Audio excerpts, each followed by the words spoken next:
అక్కడ ఎవరూ లేరు. గుర్తు తెచ్చుకోగా తన కనుల ముందు తన రూపంతోనే ఒక వ్యక్తి ప్రత్యక్షమైన స్థితి అతనికి గుర్తుకు వచ్చింది.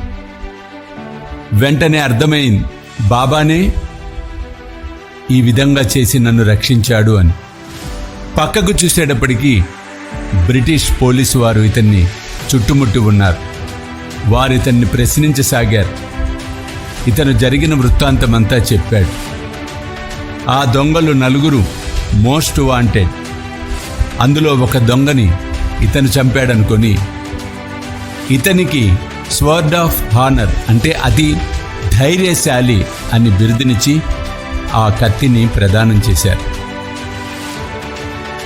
కాశీరాం ఆశ్చర్యపోయాడు. వారితో చెప్పాడు, ఈ కత్తిని నాకు కాదు ఇవ్వాల్సింది మా బాబాకు. ఎవరు బాబా అన్నప్పుడు అందరూ కలిసి ద్వారకామాయికి వచ్చి బాబాకు ఆ కత్తిని అందించారు. అంటే ఆపదలో ఉన్నవారు నమ్మకంతో ఆ తండ్రిని పిలిచినట్లయితే క్షణాలలో మన ముంగిట ఉండటం అన్నది ముమ్మాటికి సత్యమని కాశీరాం షింపి కథ మనకి బోధిస్తోంది. సర్వేజన సుఖినో భవంతు. సర్వం శ్రీ సాయినాథార్పణమస్తు. జై సాయినాథ్.